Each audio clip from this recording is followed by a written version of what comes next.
Hello Mzansi, you are listening to Farmers Inside Track, proudly brought to you by Food for Mzansi.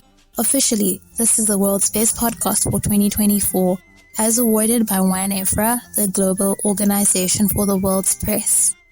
I am your host, Patricia Tembo. Welcome to episode 474. Today we're discussing the ins and outs of marketing livestock. This episode is set to be informative and practical as we welcome Khomotso Mashiloane, Livestock Technical Advisor from the Red Meat Industry Services. Welcome, Khomotso, to Farmers Inside Track. We're very excited to have you today, to discuss this interesting topic. Thank you so much, Patricia, for inviting me over. I'm looking forward to share some insights with the farmers. Awesome. So just for our audience, Khomotso Mashiloane is a Livestock Technical Advisor for the Red Meat Industry Services. And he also has a master's degree in animal science. Most of my projects, they are mainly in around new era farmers. So I try by all means to give them some production inputs and production infos for them to be able to succeed in this red meat industry. So let's get right into it. What does cattle marketing mean to you as a livestock technical advisor? What is cattle marketing? Cattle marketing is a topic whereby we are helping farmers to maximize their production and ultimately being able to sell, and whereby the buyer will receive a product. I would say they will be able to receive a product that the farmer sold. So cattle marketing, basically in simple terms, is about being able to sell and be able to cover your costs in your production.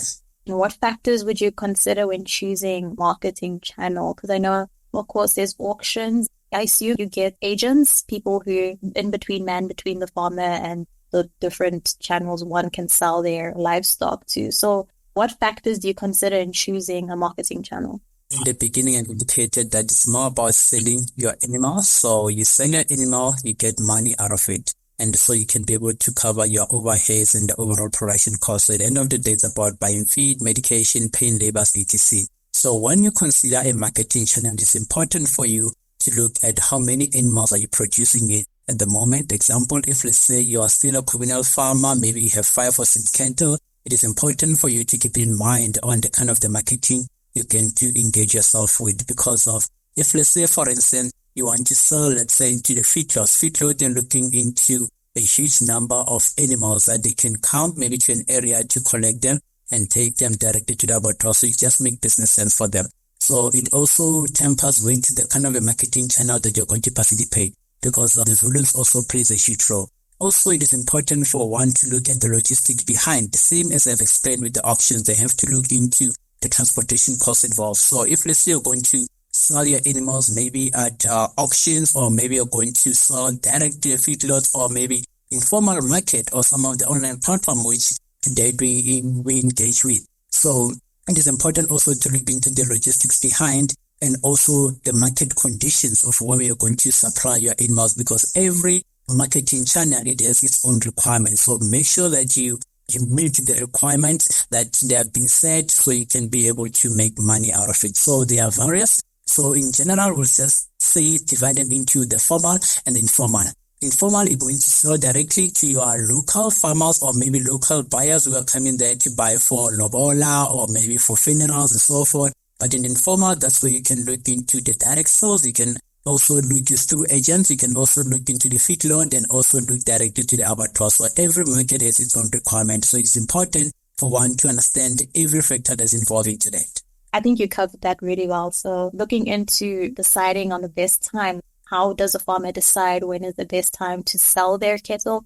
When we look into the informal market, generally is that in around November, December, around that time, you find a lot of people, they're doing like wedding ceremonies and so forth. In around June, you find like there are some cultural attachments such as initiation schools and so forth. So the type of the market also influence the best time when you can get the best price for your animals. So same with the formal market. In around September, actually from November, December, January, people in around that time, they tend to get like some good prices on bonuses on their work and so forth. So that will influence the price or the demand that our produce will be needed in the market. So it means if let's say you sell your animals around that time, that's where you can get the best price. As compared, let's say in around June, June, in most cases, the animals, they're in poor condition, and also that there's not much demand for.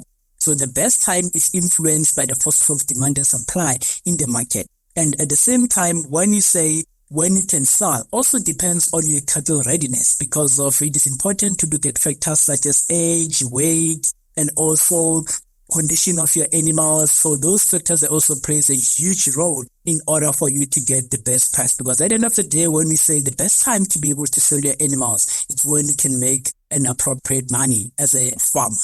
When selling to the informal market, how does one ensure that it's not, stolen livestock? Because, we do have an issue right now with livestock there. What are your thoughts on that? Yeah, livestock theft. This journey as RMIS, we are intensely involved into that. Going around from July until now, we have done some pilot project in different areas to try to engage with new era farmers, and also we are engaging also with the commercial farmers on how best we can be able to minimize that, because I think it's of concern. People are losing billions of rands, people are losing their lives because of that. So it's the most sensitive issue for one to look at. So I believe that in terms of the formal market, it is important that we implement systems such as traceability, whereby we can be able to identify where does this animals coming from before being able to get into the formal value chain, because that is also an important element of minimizing the stock theft in the formal value chain. But other than that, is that in an informal market becomes so difficult for one to be able to control it. Yet there are requirements that are into place, such as you have to brand your animals to show that this animal belongs to you. But on the other side is that when we talk about traceability, we have to look into the bigger picture of it. Why is it important? And then also how it can benefit the farmer. So when coming to stock theft, I would say there are systems that are into place that farmers they can engage with. But at the moment is that farmers, they need to make sure that they comply, and also try by all means to have a proper documentation of their employees and so forth, because that's one of the gaps that we have identified, that some headmen that are into place, especially say into the communal setups, they are coming from areas that they don't have, let's say, proper documentation to be in this country. And that also increases the chances of stock theft, because you won't be able to trace them back to where is this person coming from, and then what were the motives behind. It's quite a complex issue. And a very sensitive one, because a lot of people, they are losing their lives in relation to that. So when myself, as I'm discussing this with you, I'm starting to get so emotional. I actually spoke to a farmer last week. He was also expressing his frustrations with livestock theft that he's been experiencing in his community. So it's a really important subject. Very important subject. And also I believe that we cannot do this alone. It is important for unity. Actually, unity is the most important factor that can be put into place. Because if a community is not united, then we won't be able to solve this problem. At least we can have some people that can tell us to say, in this area, this is what's happening. And then how do we solve it? Have a relationship with police, have a relationship with security people, and also make sure that the animals that they get to the auctions, the animals that are being sold, they are coming from, let's say, identifiable owners and all that. So it's a very sensitive issue. However, I believe that with proper unity, we can be able to minimize it. Absolutely. And I think we'll speak more about it when we go into traceability. But for now, in terms of the formal marketing channels, could you maybe speak about the marketing requirements that a farmer needs to be aware of? I would say the most common market that is being used at the moment is through the feedlots. So if feedlot, you can find middlemen like agents and also auctions that are in place at the moment. But the reason why I'm saying feedlot is because feedlot composite about 80% of the beef that we consume through feedlots. About 20% can be through informal or maybe in other form of production systems. However, most of our farmers, they sell at an auction. And I would say most of our farmers, they are not happy about the prices that they get. Let me be specific. Most of our new era farmers, they are not happy. They feel like they're being discriminated on price as compared to the other bigger guys in the market. One of the main reasons is that, as I've indicated in the beginning, to say we have two types of markets, and every market has its own requirement. Example, when you look into the informal market, in order for you to get an optimal price, example, you need to sell, let's say, an uncastrated bull that have horns and all that. That's also a requirement in relation to the informal market. But the issue is that they take the same requirements and they apply them in the formal market. And that's where we start to have an issue. If, for instance, now you are bringing an animal that is 3-4 year old, that is a bull, in the formal market, there are also requirements that they might not accept that kind of an animal. Same with the informal market. So in the formal market, let me focus more on that. Let's say, example, you're a small-scale farmer, you're selling an animal to an auction. When you get there, there are certain things that they have to look at. Number one, we prefer animals that are less than a year, preferably between 6 and 8 months. So animals that are younger, they tend to be more tender because that animal also have a good potential in the feedlot to grow. So age is one of the important factors because at the end of the day, our classification system that is in place in South Africa looks at the age of the animal through looking at the teeth. So if an animal, by the time when it finishes in the feedlot, there are 2 teeth that are already projected out. That animal is no longer classified as an A class, it's an AB. So that is also a heavy penalty on a feedlot and the price. So the age is one of the important factors. Secondly, when we look into the weight, so the weight, preferably we want animals that between, let's say, 200 and 240, not animals that are more than 250. So it means if you bring an animal that is over 250, you're going to be penalized on the price because the feedlot, they don't get time to value add on that animal with the time that it's going to spend in a feedlot. So that age is also an important factor. And if, let's say, you're bringing animals, let's say, that are 140, 150, it means that animals are still sensitive to the feed. At first, it means because in the feedlot, we use high ration diet feed that the women might not be ready in relation to that. So that is also one of the important factors. What weight is one of the important factors to be considered when you bring your animals in a feedlot. And again, for instance, when you look into the performance of the animals, different breeds, they perform differently. When you look into the feed conversion ratio, average daily gain, we want animals that can be able to gain as much as possible, feed little as possible, and for feedlot to be able to make money. So people that they buy an auction, generally you find feedlotters or agents that are buying there in a way that they can take these animals, they can put them in a feedlot. So if you're bringing animals that they are known to be not of good performance in the feedlot, definitely the price is going to be a huge factor. And most of our farmers, they don't understand such requirements, and that's why they're feeling that they're being penalized on the price. And one of the other most important factor is the issue of traceability. I'm going to emphasize that again and again. Proper record keeping. Because when we look into the commercial farmers, they do keep their records appropriately. So they know that what medication did they give, when and how. And that it's of important to the feedlots because we want animals that they can be productive in the feedlot, not easily get sick. So if we know that you vaccinated for respiratory diseases, or maybe you give lumpy skin, we know that even when we can give this medication in a feedlot, but we know that we'll get less chances of morbidity or mortality in the feedlot. So if you can be able to prove that you did 1, 2, 3, 4, 5, and that it can also help you to get a better price. So if you're unable to prove that with tangible or reliable record keeping, you won't be able to get a better price. And that's where the trust issue comes as a factor and which affects the price in which our new era farmers, small-scale farmers, they tend to experience. I don't know if you've seen headlines last month of farmers trying to market a livestock, and the complaint was that they meet the market requirements, but their animals are still turned away. Do you think there is a sort of monopoly in the industry? What are your thoughts on that? I'd say it depends on when you say market requirements of what are you referring to. If let's say you say you're meeting the market requirement, because every person, remember, same with every feedlot, they have their own requirements. So it is important for you to build a relationship with the buyer to understand what are their needs to be able to supply them. Because obviously a feedlot, or for instance, cannot maybe take an animal that he knows that he won't make money out of it. While feedlot, there's small margins over it. So it is important for us to understand you, the buyer and the seller, what are the requirements that you need? Can I be able to supply, yes or no? Then if no, then the business is not there. If yes, then how best we can make sure that you are profitable and I'm also profitable. I don't think there is monopoly in the industry. However, it's people relationship. I think it's quite interesting that you mentioned building a relationship with the buyers as well plays into, the success that you would have in marketing your animals. I think that's quite important to consider, yeah. That's very important because even if, let's say now, I work with most of our new era farmers, and when you get there, you find that yes, production-wise, maybe you have the land, you have the number of cattle, but the mindset of business, they're not having it. And mindset of business also goes along with this farming operation that you're going to work under. Are you taking it as a business? Are you looking into the profitability of it?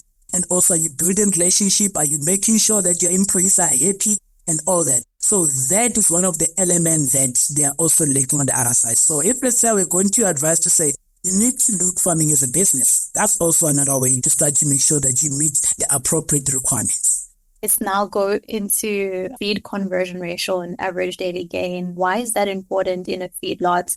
As I've indicated previously to say, different breeds, they also perform differently.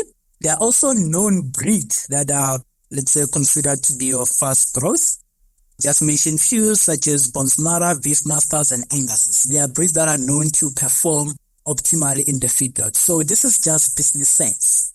So it's not about discrimination of other breeds. Because other breeds, same with, let's say, in the feedlot, you prefer to have males than females. Because purely the females, they tend to acquire fat more quicker compared to the males in the feedlot. So it means you don't get time for you to get proper average daily gain over a long period of time. So your time period for value adding becomes very short. That's why they prefer males than females. That's purely business. So same with different kinds of breeds. So there are breeds that are known to say these ones are performing much better in terms of average daily gain and feed conversion ratio. When we talk about average daily gain, it indicates how quickly an animal can gain.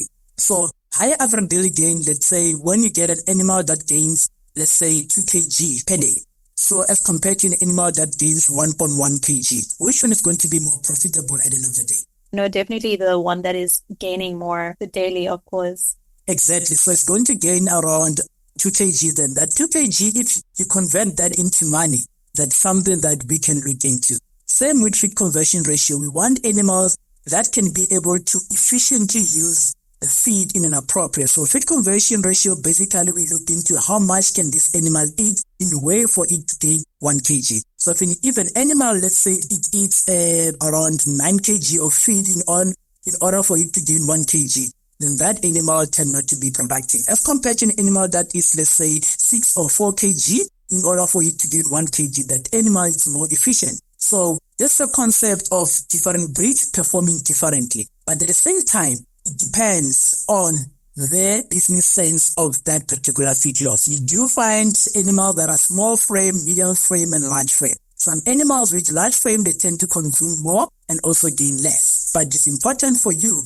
to keep that in mind to say, will this feedlot be able to accept my animal or not? Based on their own recording or performances, then they'll tell you to say, we are taking this large animal because of 1, 2, 3, 4, 5, or maybe we're paying a little bit lesser to the animal that you are bringing to our feedlot because of 1, 2, 3, 4, 5. So there is no one size fits all in this operation. So it also depends on, back to your question, on the market requirements. The market requirement is also subjective to a particular business. With the current climate challenges farmers are facing, it's been advised with the drought that we're experiencing in the northern regions, farmers are advised to sell off their livestock if they're not able to meet the feed requirements of their livestock. What advice would you have in this instance? Facing a drought, it's difficult for, especially the new era farmers, as we say, it's difficult for them to really meet the feed requirements. It's very true because let's say we can divide the new era farmers into two. You find the communal side, you find the one that have land on the other side. And that's most of them in this case, let's say we'd advise them to say, sell your animals, keep the productive ones that you can be able to maintain and make like a break even out of them. The reason being is that you can have, let's say, 100 of cattle in the small area. That means those animals, they might end up not having calves at the end of the day. Those animals, the immunity might be compromised. You're going to spend more on medications because of the nutrition is one of the most important factors. So the best advice, I still stick to that, to say, sell the non-productive animals or the animals that you see that they have some, let's say, deformities, or the animals that are not, let's say, that productive as compared to the other one. And then so you can be able to buy feed buy medication, pay your labor fine and so forth. Then in the later stage, that's where you can recover. One of the mistakes that is happening in the industry at the moment to say, some farmers are informed about such climate trends, so they sell. And some farmers, they do what? They buy those animals. And that's very sad. They have some problems. Because the same farmer that bought those animals in future is going to complain about, there is no rain. Hey, what do I want to 3, 4, 5? And the industry is not happy. Without really understanding why was the farmer selling his animals. At the same time, this also goes to our generic auction.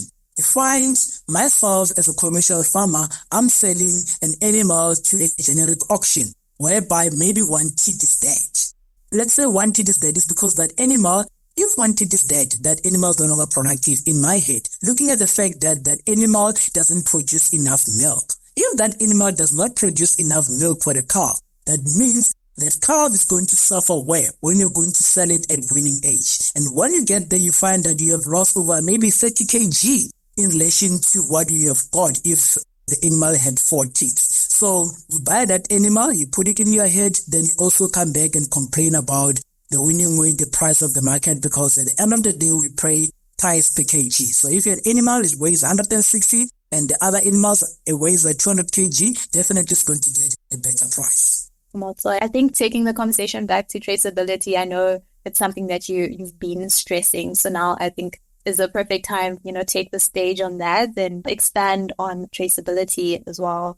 In relation to traceability, people, they need to understand that, because I think there was a little bit of misconception, especially when we're doing the stock theft workshops. So people, they were perceiving traceability as a way to be able to track your animal where it is. And I would say from how we look at traceability from RMIS point of view, it's more about being able to track the animal movement from where it's coming from until maybe I would say farm to fork at the end of the day. So we want to see where this animal is coming from. Maybe it's coming from Polokwane in this area. Then this animal was sold to an auction in around, let's say, Polokwane. The auction, maybe the feedlotters bought it from the auction to a particular feedlot. Then from there, the animal being in the feedlot for some time, being in the abattoir, which abattoir we want to know. Then until we see that this animal maybe is slaughtered, now we can track the animal until to the plate of somebody else in Europe. So that's what's called traceability.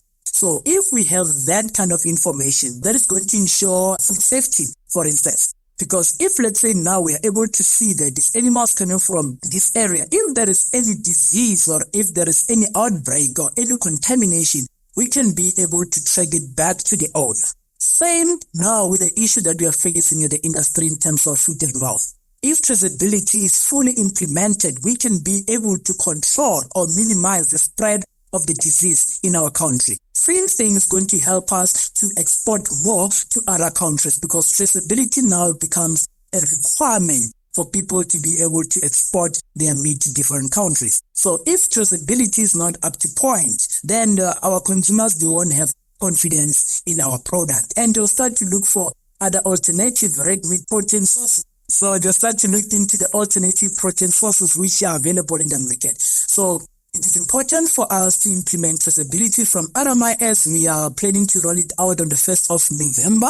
People, they should keep their eye on how it's going to be implemented on our website, communication channels like LinkedIn and so forth, on how we are going to roll it out for them to be able to be part of these success stories that we are trying to build as RMIS. So on the other side, traceability is not like a huge, I would say, elephant in the room. I would say from us level, it's more about keeping your records. So that's traceability. I've mentioned it in the beginning to say, one of the reasons why maybe you're not getting that 2 rand or 3 rand extra when you sell your animal at an auction is because you don't have proper records of say, oh, I did 1, 2, 3, 4, 5. This is verified that I did 1, 2, 3, 4, 5. Because if you don't do 1, 2, 3, 4, 5, you won't be able to get a better price. Same with the whole industry on how traceability is going to be rolled out. If South Africa is well traceable in everything, I believe we can be able to penetrate better markets compared to what we have. I did speak to Philip Westhuizen and also Cornelia Oberosa about, the mobile processing units that are going to be rolled out next year. But maybe can you share some of the insights that you have regarding it and how farmers can especially communal farmers who struggle to access veterinary services and other essential services needed, to have marketable cattle? That's a very, very good question, because that's one of the areas that I'm more passionate about. So, Khomotso stays in as our COO and Kolia Barroso as our project manager. Together with me, I'm working closely with them to ensure that the mobile trailer works efficiently in the communal setup. So for the past, just to give you some insights, for the past 3 months, RMIS, specifically myself, I was working on the ground with one of our mobile trailer to test it out to see how best we can utilize this service to provide better service to animal health, animal husbandry, and technical advice to specifically, let's say, communal farmers and new era farmers. However, the picture is quite broad in a way that we are going to assist all the farmers. So when we talk about inclusive growth does not only refer, let's say, to color. It's about assisting all the disadvantaged, say, individuals to get better access to the pie that everybody's getting. So if, let's say, this mobile trailer is going to be rolled out, that means everybody is involved. If, let's say, there is a commercial farmer somewhere, other farmers is interested in renting out our mobile trailer, they are more than welcome to do so. However, in answering your question about the new era farmers, so this trailer was tested more on the communal deep tank and also on some of the communal farms, and I would say new era farms on the other side. So at the moment, I could say we have processed over 2,000 animals as part of our core pilot, whereby we're giving these animals some traceable ear tags. We are giving them some medication to assist them in bettering their animal health, and also ensuring that in terms of dehorning and branding, so we're assisting them on the ground. So this mobile trailer specifically, we are planning to roll it out next year around February or March, to be allocated to 9 provinces. So it means more people, they'll have access to it. And we are still looking into sponsors who can help us to expand this project to make sure that the amount to be paid to rent it out and also to use our services becomes cost efficient on the other side. So we believe that if, let's say, we look into the communal side, whereby farmers, let's say you find 1,000 animals with only, let's say, 100 farmers. If they use this kind of a system, they can be able to get better infrastructure when they handle their animal, because the mobile trailer is equipped with the resources such as a crush pen, which can help them to restrain their animals appropriately. The crush pen also includes the weigh scale. It includes some gates where you can be able to work on the animal on different sides. And also the other side, it has some body clamp, neck clamp, and also this trailer, it also enables farmers to be able to brand their animals, inject their animals, and also dehorn their animals appropriately. So if, let's say, now we tap into the market access issue, if now RMI as technical advisors or animal health technicians, they tend to the ground and assist you on that, already that means we as RMI as on the other side, we're going to help you to be traceable. And on the other side is that if an animal is properly being dehorned, properly being vaccinated, or properly being treated for internal parasite, external parasite, the animal is being properly being weighed, that farmer can get better access to the market, because at least they can present some production data to whoever who might buy the animals. Thank you so much. And to wrap up, maybe if you could share some important notes that you have. What should new era farmers know in order to be profitable in this business, in this industry?